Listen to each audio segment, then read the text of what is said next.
So thank you very much for the invitation, for letting us be here. It's the first time we met the Metabody Network, and we are very happy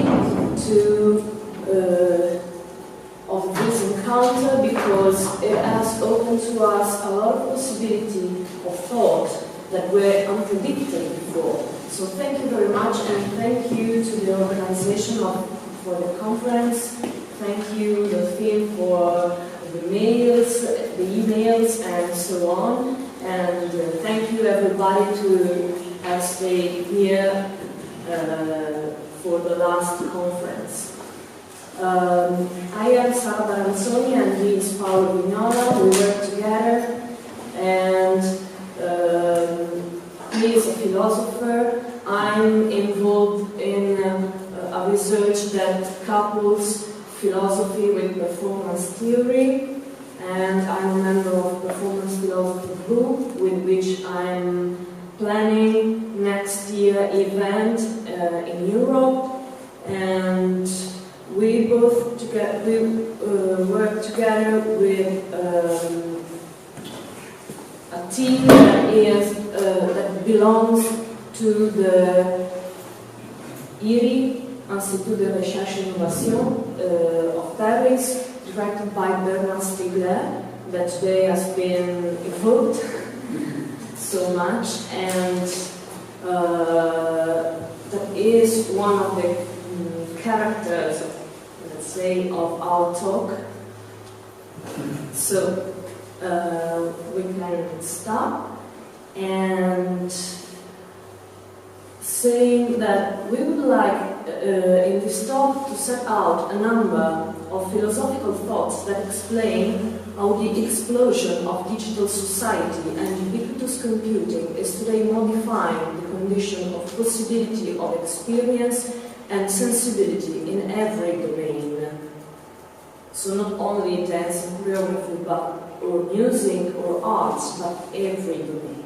Our aim is in particular to show how this happened not only for singular bodies, but also between bodies, whose shared experience is increasingly mediated by technological formatting, because in a world linked together by computational networks, intelligent sensing technologies are charged with shaping both bodily representation and intersubjective ties.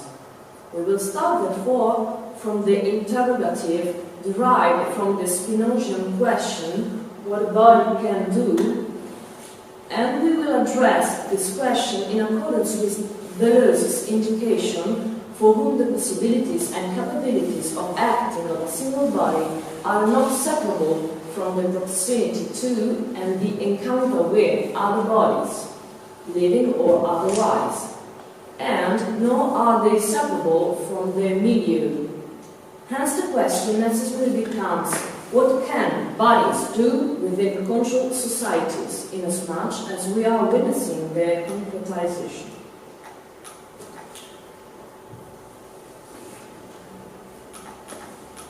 In his most recent book, Mark Hansen shows what to him amounts to a fundamental transformation in human experience caused by the complex entanglement of humans within networks of media technologies that operate predominantly, if not almost entirely, outside the scope of human modes of awareness, consciousness, attention, sense perception, etc. And this, for him, represents a shift between what he calls human-addressed media that correlate directly to human modes of sensory experience assisted by cognitive processing, and 21st century media that involve technical operation to which humans lack any direct access in their daily experience. The result of this consideration is that today we should rethink agency as the effect of global patterns of activity that traverse every scale, operating in technological networks and not as a prerogative of an individual actor. Furthermore, the agency, I quote, of a subjectivity must be conceptualized as intrinsic to the sensory affordances that inhere in today's networks and media environments. One might also say, of course, that traditional social experience also involved various forms of technical mediation and formatting, and that it too was subject to control technologies.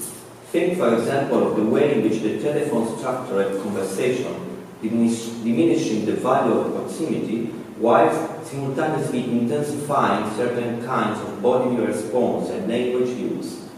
But it is no doubt with tablets and smartphones that it has become normal for us to think that our psychic functions can be transferred to technological or computational devices. Indeed, following Bernard Stiegler, we argue that digital technologies represent the last step of the process of what he calls grammatization, which is the formalization and discretization of human languages and gestures, and constitute a particular form of externalization of memory directly and historically shaped. Grammatization, as Stiegler shows, on the one hand allows what is discretized to be reproduced, and by this the development of civilization in all its forms, and on the other hand operations of computing that enable bodies and minds to be controlled by governments and political economies. This point of view makes it easy to see how grammatization is at work in the process of capturing public attention undertaken by service industries, cultural industries, and programs that synchronize the activities of many individuals, turning them into mass behaviors motivated by business plans. This double-sided character of grammatization, both building and controlling human beings, reflects what Stiegler calls its pharmacological dimension, the pharmacon being a Greek term that means both remedy and a poison, and that Plato used it to describe the duplicitous character of writing.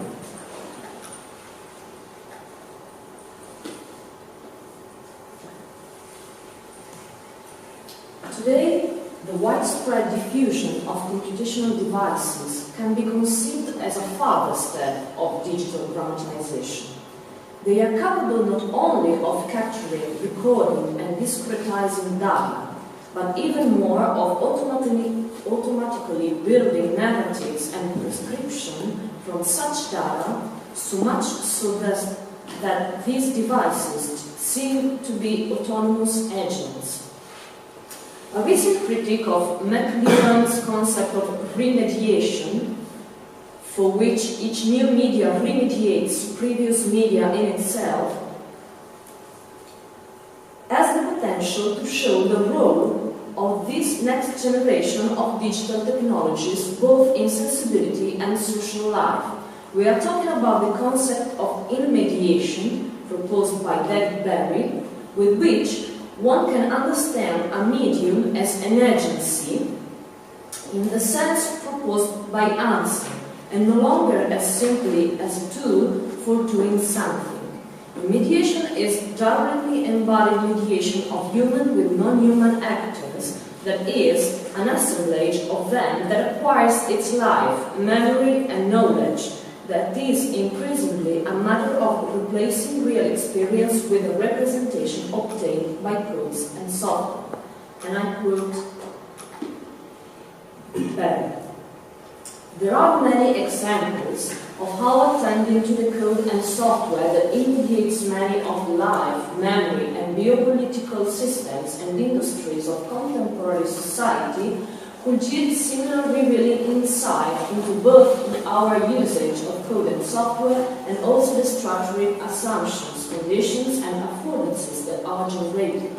Our use of computational models is growing, and our tendency is to confuse the screening representation visualized by code and software with what we might call the real, not to mention our failure to appreciate the ways in which codes and mediation is co-constructive of and deeply involved in the stabilization of everyday life today.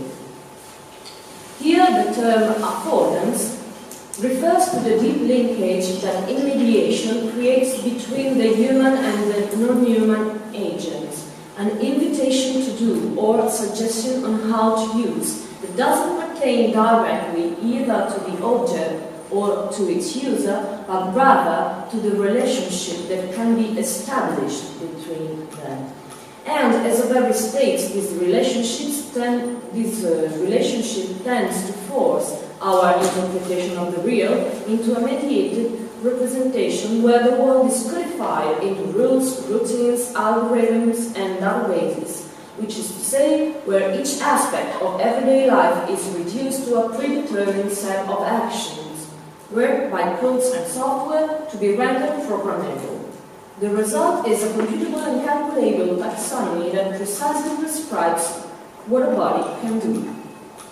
In this way, bodily performances risk not simply becoming inseparable from their control, but also pre-ordered, pre-shaped, pre-interpreted by the new apparatuses of power that can prescribe the psychomotor behaviors requested by the industrial innovation market.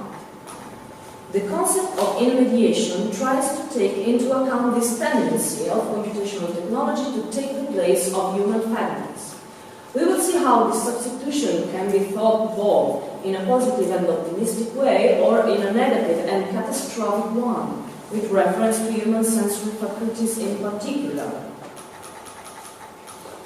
But let us now introduce another aspect of the issue proposed by Barry, that is, this transfer of psychic function as well as bodily gestures to non-human agents imposed by the computable step of the process of grammatization is also a transfer that denies social functions and ties. Sociality and mediation are in this way increasingly, but also problematically intertwined. At the very moment that life forms are converted into computable and calculable performances, prescribing what a body can do, what doing means becomes limited to a relation to those technologies and is no longer a question of being open to other bodies.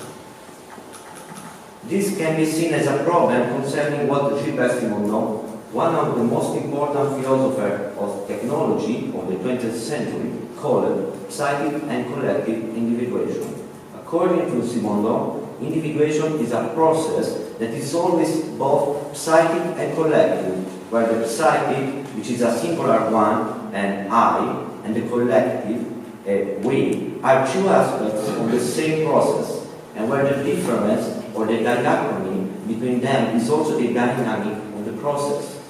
With respect to what concerns us here, the dichotomy is that of the experience made by each singular body and mind, which today is increasingly mediated by sensing intelligent technologies and by all the devices emerging from the last step of grammatization, which not only record and control human behaviors, attentions, thoughts, and gestures, but also anticipate and track them.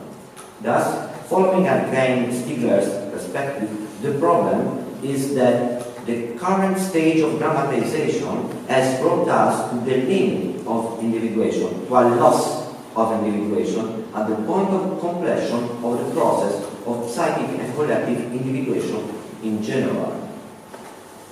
While, according to Simondon, the individual is singular, but not individualistic. That's to say that it is always potentially involved a social dimension. Today, ubiquitous computing is erasing the importance of the social. Moreover, while according to Stigler, the individual is singular insofar as it is not particular, if less calculable, but an irreducible and incalculable difference, what can happen with mediation is a loss of individuation, at the same time psychic and collective, as well as of the mind and of the body. Indeed, computing is reducing the individual to the particular. Knowledge and mind become calculable brains, while gestures become grammars, that is, topological data. So, our starting question, which is also the starting question of this conference, can be once more reformulated. What can a body do when asked with the social dimension in mind risks becoming what can a body lose. With Simon Donner-Stiegler, we could say that it loses its individuation, and this, as we already suggested, makes the collective body as a whole lose its own individuation. To better explore this, it is helpful to move into Pietro Montani's technostatic perspective that shows us the risk of a general anesthetization. Focusing on how the limitation of biological individuals' behavior to the rules of the software affects the performances of our sensibility, Pietro Montani emphasizes the tendency to delegate sensibility to 21st century technologies. This increasing delegation causes a significant degradation of sensibility that is first circumscribed and canalized through the erasure of off-screens, leveling attention on particular objects or functions, then crystallized on determined hyper-invested practices. In this way, the medial environment is optimized, which is to say, rendered immune to the contingency of the world and to the unpredictability and singularity of experience. What we are facing is thus a technical management of the process of aesthetization that becomes mostly an aesthetization that is an atrophying and drying up of those emotional and cognitive processes that differentiate perception from sensation. Initially, Montani argues, this reduction to an absolute immediacy of the relationship between the individual and the technical device, with its irreducible dynamism, seems promising for a future self and seems to convey an augmentation of possibility, an augmented humanity. But in fact, says, it increasingly and incrementally leads to the delegation of sensibility to techniques. This can lead to the elimination of the user's autonomy, of his ability to set his own rules and to dissociate himself from the machine for some operation. For Montani, this eliminates the responsibility of the individual, who is thus relegated to structural immaturity. And on a collective level, this translates into the impossibility to think technicity in relation to the other individuals that contributed to the construction of a singular environment, subtracting the possibility offered by contingency and collective elaboration. But, on the other hand, while he opens this problematic concerning the negative repercussions that computational technologies have on our sensibility in everyday life, Montani claims also that the only way to rehabilitate it, the sensibility, is to better consider and critically understand its performances, that is to say, to pay specific attention to them, so that an aesthetics of human life can be restored. This represents a strategic, elaborative dimension of life that must be opposed to complete delegation, a way of life that reconstructs the relationship with its collective dimension and in which technologies offer a real field of experimentation. Such a re-elaboration is undoubtedly complex and involves a wide spectrum of disciplines and actors, and as we saw in those days, the role of arts and artists is crucial, and even if, as Robert stated yesterday, it is more and more difficult for us to define what we are trying to do. Such is experimentation. Montani's final consideration about the relationship between sensibility and technology brings us to the end of this talk, which aimed to trace a critical but not dystopian path in order to confront the issues posed by digital environment in the age of globalized capitalism. So, we would like to end neither with a happy ending nor with a sad ending, but rather with a pharmacological ending. In order to do so, we must introduce one final element into our discourse, that is attention, as a corporeal and socio-political faculty that takes into account the new affordances generated by the ubiquitous computing term. Let us introduce the question through Hansen's words. 21st century media mark the culmination of a certain human mastery over media.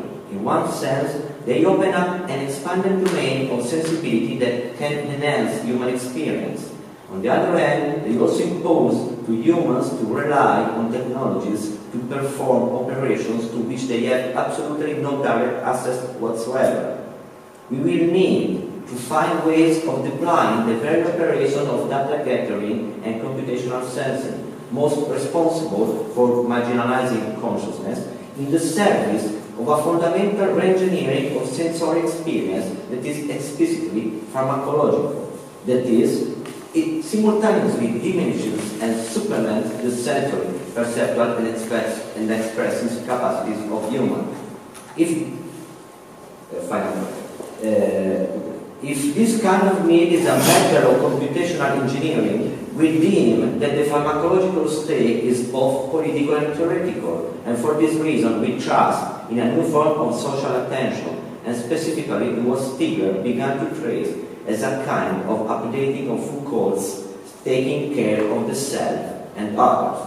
First, considering that the social formation of attention is replaced by its automatization, by user profiling, push technologies, method sensing, and so on, Stigler argues that the individual, and I quote, simply delegates its attention to automata that then become its captors, meters, gauges, warning signals, alarms, and so on. Attention, in this sense, is precisely folded back on its automatizable behaviors of vigilance. From the pharmacological point of view, however, even if the new generation of digital technologies seems to be substituting human deep attention with automatic vigilance, one must consider that attention is always technically assisted and informed by the products of the grammatization of memory, such as the book, agenda, GPS, and every kind of psychotechnology. But between these two pharmacological sides, we can also consider that, as Stigler argues, and I quote, none of these products can be attentive in place of consciousness, which is attention. Consciousness is a specific form of attention internalized through an education system that is not merely psychic, but also a social mechanism forming the social body as a system of care. Attention is what we absolutely cannot lose, and so it is what we must continue to cultivate, even if it is changing its status and its conditions of possibility because of the increasing transformation of sensibility, affects, language, and cognitive faculties. And of course, thank you for your attention.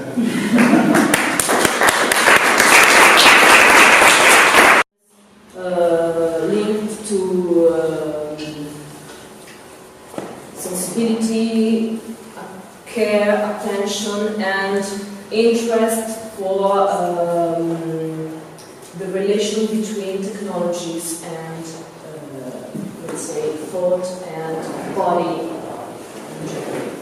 Thank you very much.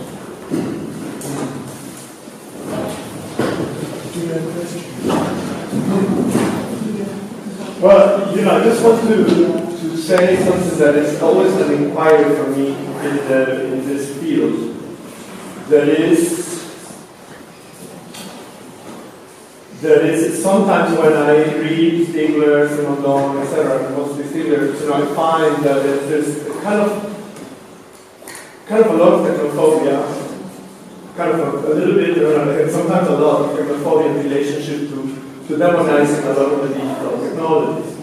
So it made me think a lot what we were talking about, and it made me think about oral traditions. For example, there are a lot of technologies of memory and transmission in which they would have been perceived perhaps very oppressive. Like a 300-person reciting the Pali Canon of Buddhism.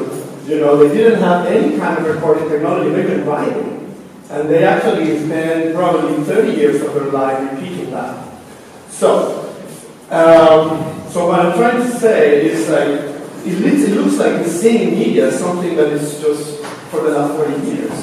But the mediation has been a process that has shaped the sensorium of humanness, right? It's there. And then, whatever the thing oppression is part of the social structure.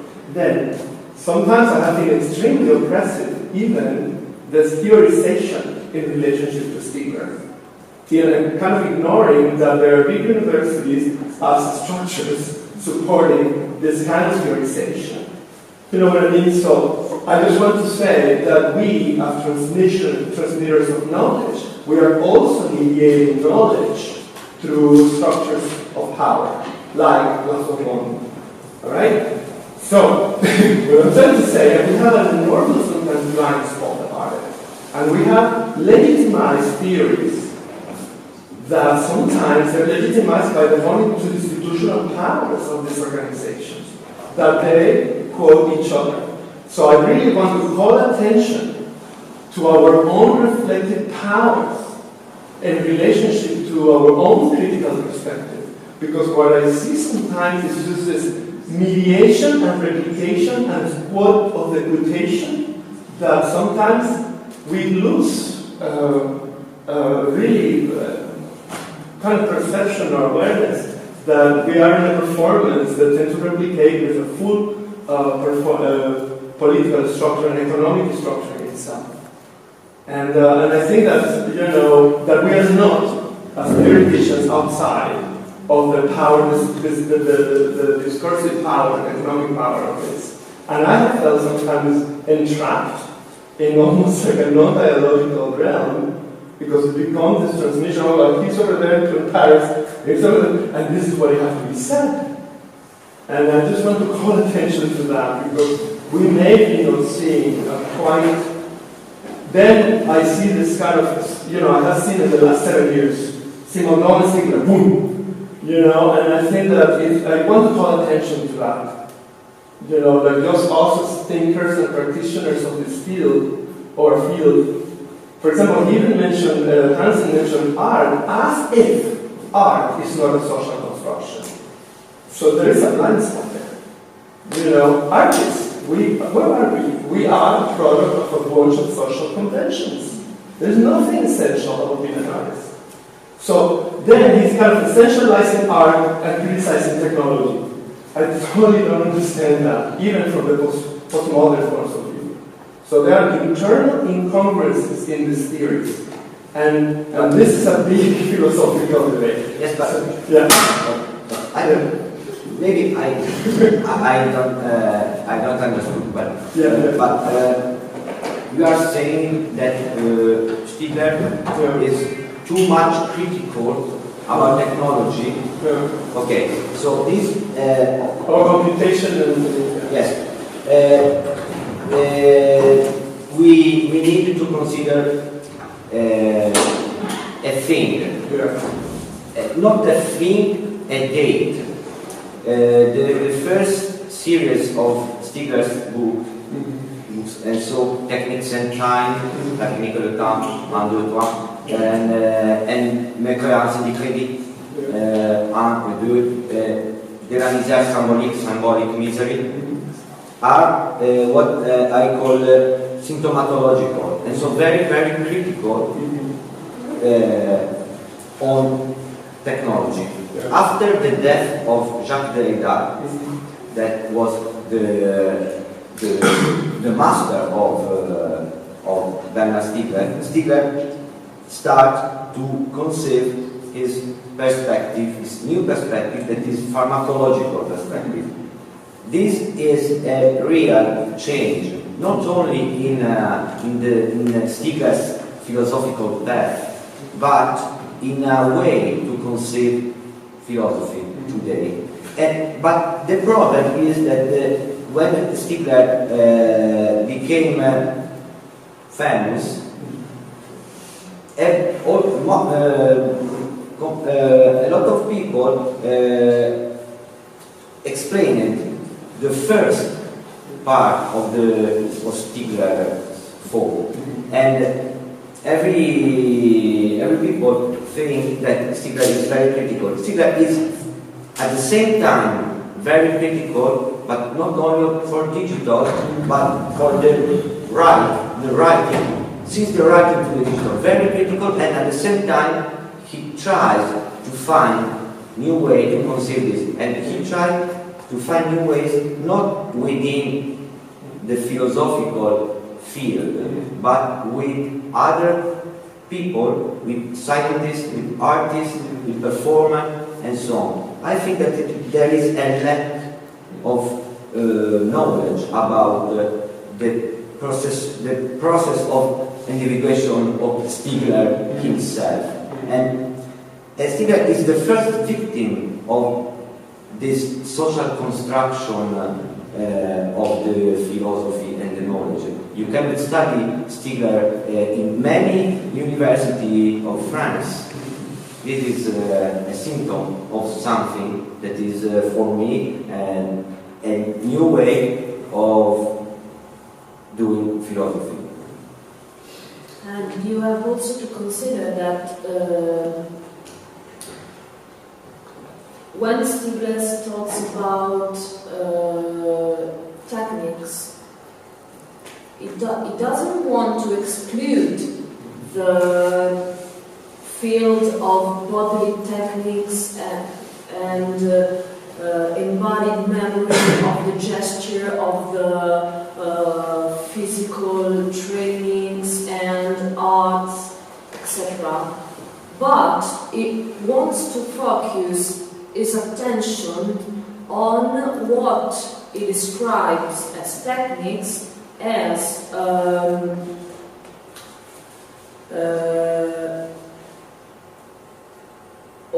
unorganic matter organized. So if he wants to focus on unorganic matter organized, that is his definition of techniques, it is impossible to include in this definition the kind of technique that is maybe more similar to a technique of the self, like Foucault described, a technique for developing our own skills, our own work, trainings and exercises for implementing our physical skills, or mnemotechniques that are not based on matter, like in the sense in which Stigler takes it. This doesn't mean that he doesn't want to take into consideration this kind of techniques. He only make a distinction between techniques that are unorganic matter organized and body techniques that are similar to, and he mostly writes about techniques in the sense of unorganic matter, etc. But when he leads seminars and conferences and so on, he often refers to the other kind of techniques, and he works together with artists and does a lot of conferences in artistic environments and milieux. That is to say that he is trying to put together those two kinds of, but it's not. I never understand why we cannot be critical. You know, I think we should expand the critique. And why the hell we always have to say something positive about it? No, I'm not saying. I'm not saying that. I mean, okay. Anyway, I think we cannot expand the critique everywhere because we are not ubiquitous, we are not God. Yeah. So we always have to follow. No, I'm just talking about. In fact, I would propose we can expand speaker's critique. For example, one point I would like now to productively kind of respond to. When you said there's this prescriptive aspect of grammatization, like it kind of prescribes ways of moving. I think it goes even beyond. I think what digital technologies do, especially in the emergent field of big data, is, and perhaps people like Asumi, who is also in the project, talk a lot about this, is this power, this anticipatory power of how is it that emerges itself, what Asumi calls onta power.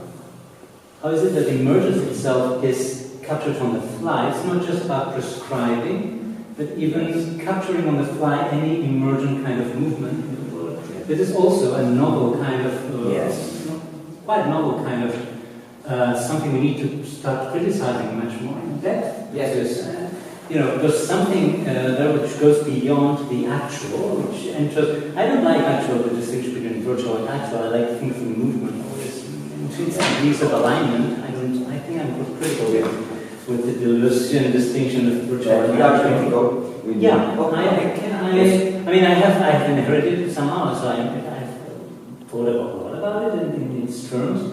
But I think it's difficult for me, even dangerous, to abstract a level of virtuality. I think if you think the world in terms of movement, then it's always about degrees of indeterminacy for me, at least, and of alignment, never of thinking an abstraction of the virtual and an abstraction of the actual. You see what I mean? So for me, it's not just about how virtuality is being captured, but how movement in general is captured and aligned in many ways. And in many levels, and then what is the choreography of technologies? Many multi-strata. Of course, we have old choreographies of authoritative formations of power that have millennia of history, but they are now very complexly recodified in the choreography of the digital media. So, I think we are just at the start of elaborating potential critiques of how. Yeah, but who's criticizing the critic? One of the things that I'm advocating is just that what I'm witnessing, being in this field very long, like that there is a popularizing of perspectives in which become legitimized by the same power structure that they are criticizing.